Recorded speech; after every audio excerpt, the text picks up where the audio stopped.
Hi all, Al here with more 7 Days to Die. Yes, I know it's been a while, huh?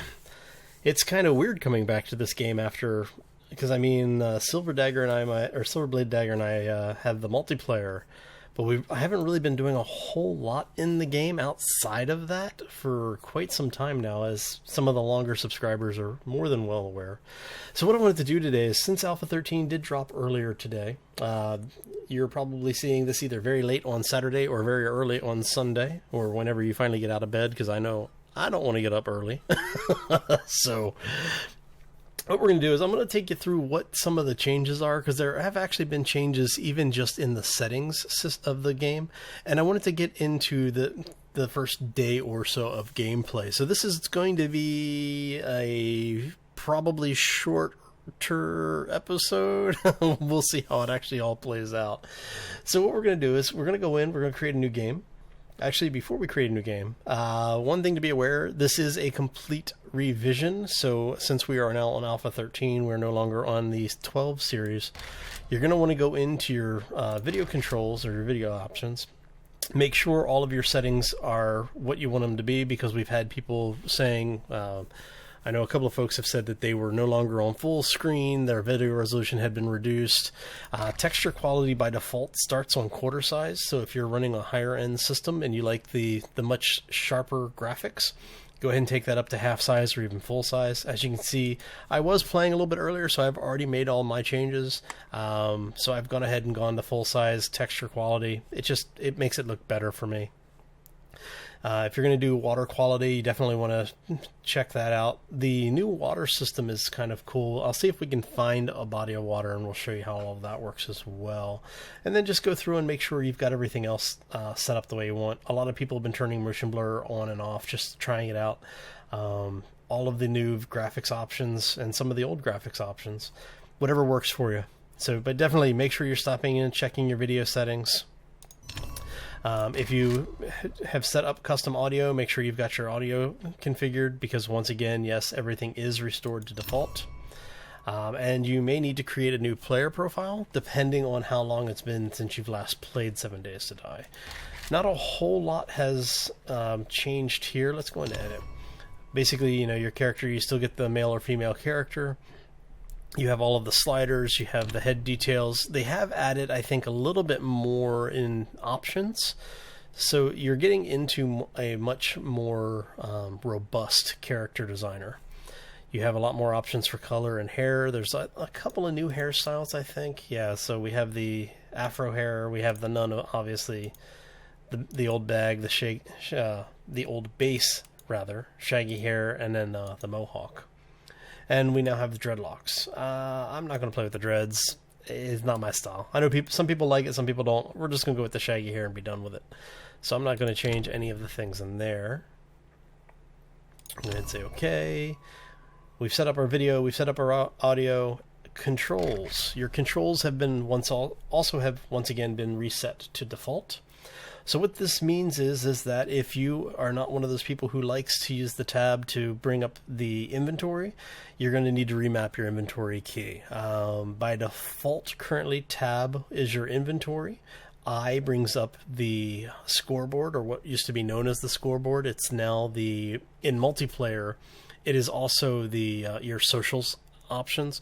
So if you want to do party invites or alliance invites, tracking, all of that is handled off of the scoreboard screen now. So again, by default, tab is your inventory, I is your scoreboard. I actually revert those or invert those two, so that tab is my crafting, or tab is my scoreboard, and I is my inventory and crafting screen. But again, you have all those same normal controls. Honk the horn if you've got a motorcycle, whatever. So, okay, we've got all of this. We've got our basic stuff set up. So now let's get into the new game. Standard options. Basically the same thing that you've always had. You have your difficulty settings. For this, because this is just really a walkthrough, I'm not planning on this being the single-player series. Daylight length, we're going to go for 18 hours. Zombies, we'll leave it to default. Normal for aggression, and persistent profiles doesn't really matter. It's just if you're doing a multiplayer game where you're inviting friends and you want everyone to use the same profile all the time, turn it on or off at your discretion.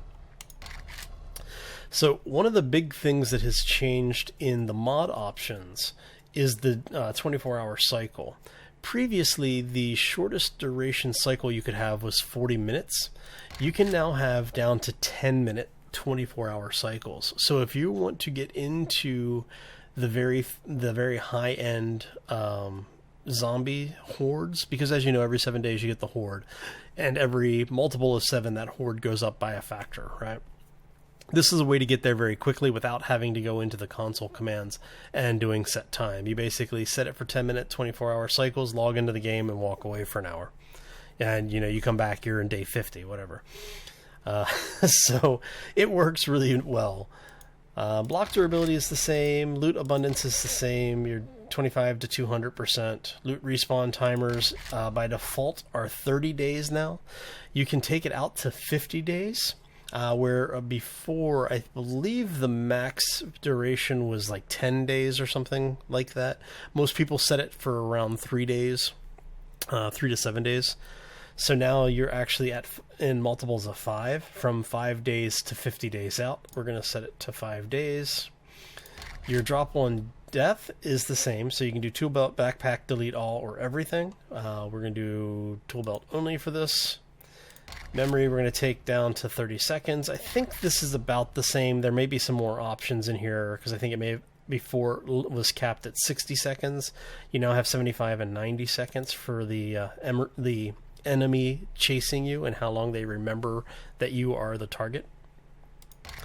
The spawning is, that hasn't changed. Disabled to very high. Don't believe their percentages because it's a lot of zombies on medium. At medium, you can hit on multiplayer, you can hit your zombie spawns very, very quickly. I think we were hitting it within like 2 days in the game already.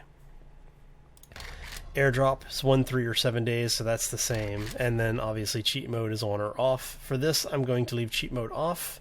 We're not really going to get into the structural integrity or anything where I'll need to be spawning in weapons and other features. So what we're going to do is we're going to call this test 1 demo, and we're going to go ahead and start the game. So as you can hear, I have turned off the music in the game. I do actually recommend for your normal play, if you're not doing something where you're recording and uploading the video, definitely leave the music on. A lot of new audio in there, and some of it's tied to the music track. So it's definitely worth it. And as you can see, we have spawned into the desert, and it's raining. So normal practice begins. You just grab, as much grass as you can. As you can see, there are now indicators where you have a wet indicator, basically how much moisture have you absorbed while you are in the environment. And the higher that goes, the more likely you are to get sick, because the more moisture you get and the more exposed to the environment that you are, the more likely you are to get sick. It has some effects on how things like your core temperature raise or drop. If you're in a really hot area, this is good because it'll help cool you off and keep you cool a little bit longer. But at the same time, it does make you more susceptible to... Thank you for punctuating my point.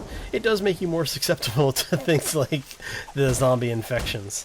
And as you can see, it's actually a really nice effect now. Can we... There we go. I need to find some stone. Oh, there's a stone right there. Look at that. So some of the recipes have been changed. This used to be a piece of wood, the grass, and 1 stone to make the primitive axe. You now need a couple of stone. You can punch more things to get resources out of them. Like the resource rocks are now punchable. As you can see, the cave structure and the cave system has been reworked. So you now have caves closer to the surface, which give you a lot more interesting effect than what you used to see.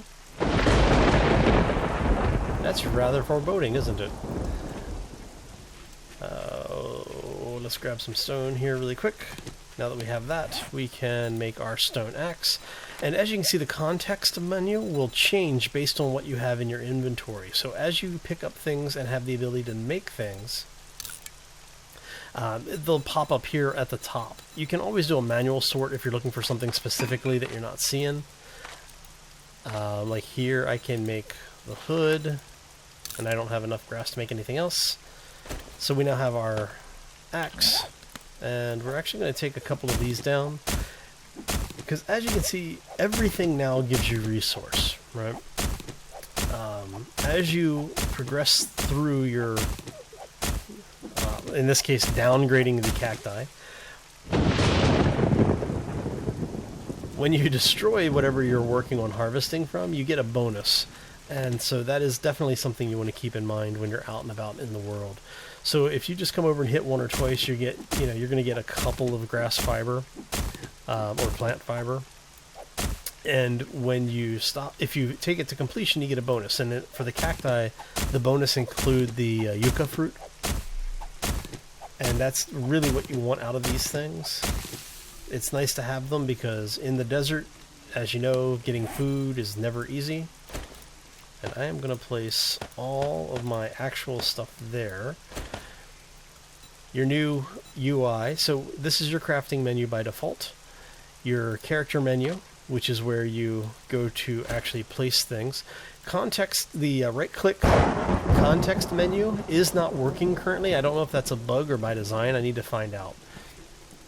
But yeah, you're not able to right-click things any longer and bring up the context menu that was released right before Alpha 13 came out. One of the big changes that you have on the map is that you can now scroll out much further than you used to be able to. And in a multiplayer game, when you set waypoints, you have the ability to share these and set, specific things and names. And you can actually share your waypoints down here with the other people that you're allied with. Let's try to see if I remember how to do this. You want to track your waypoint. You can show it on the map if you want to see it, and then you can share the waypoint with allies or everyone. So if you go to here, shared marker name is with everyone now. And everybody else who is playing will then be able to see this waypoint on their map. So if you're trying to organize folks in a multiplayer scenario, it makes it much easier to get things done. Alright, so you now have, as you can see, feathers and eggs still spawn in the nests, and there are now chickens as well that are running around. Very easy to kill. Good source of both meat and feathers. The reason you need the feathers, and you really should be worrying about how many feathers you find, is because each arrow is now requires 1 feather and 1 stone per arrow. It's not like it was in Alpha 12 where 1 arrow or 1 stone, 1 feather gave you 5 arrows. So do keep that in mind when you're running around looking for things and trying to survive. So we have another cave over here. Wow.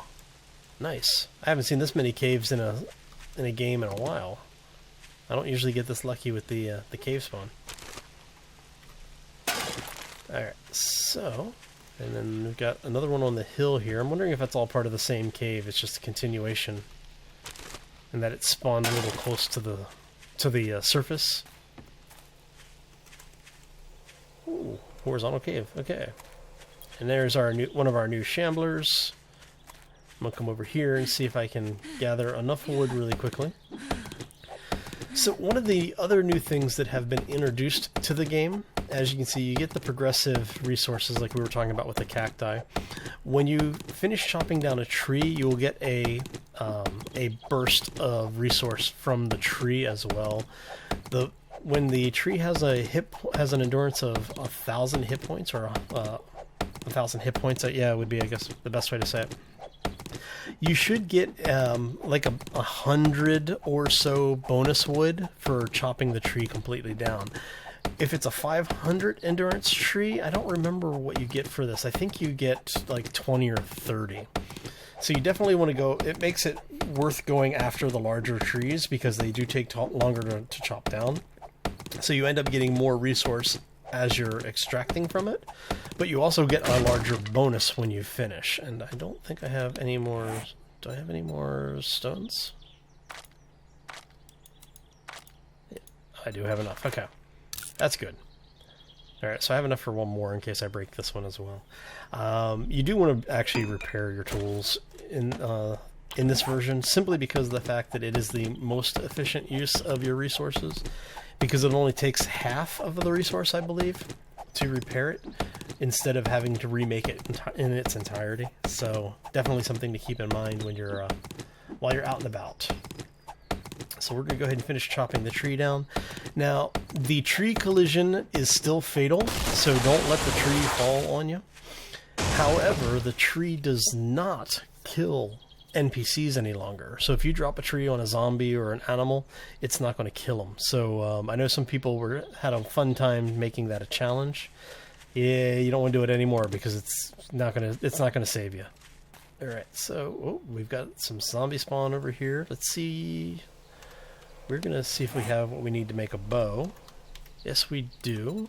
So let's go ahead and craft a bow. We're going to craft some arrows really quick. And I want to show you how the new system works, because it is a little bit wonky compared to what it used to be. All of the zombies now have basically a small shambling animation.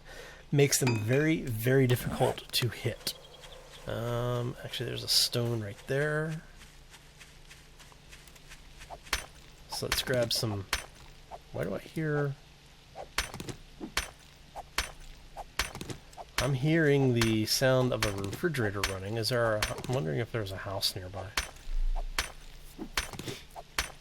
And basically what I'm doing is trying to get enough stone to make some arrows so that we can actually kill something, because they did increase the amount of damage that the arrows do, but they've also rebalanced the way that zombies take damage, and it seems like the zombies have considerably more hit points. But on the flip side, you can now stun the zombies, and so I think it kind of makes up for it in the long run. So we're just going to do a little bit more here. And while we're waiting for the rest of this, we are going to go ahead and craft more. And I want to show you what happens when we take the stone down. And as you can see, as you do things, you do rank up in various skills. And my my axe is about to break. So you just, as you used to, you just click on it. Now you get a context menu here. When you tell it to repair, it adds it to the queue, but it does remove it from your bar. And when it's done, it will put it over here in your inventory. So while we're waiting for that to finish, let's go ahead and reload our bow. There's our zombie victim. And the new animations do make hitting them much more difficult.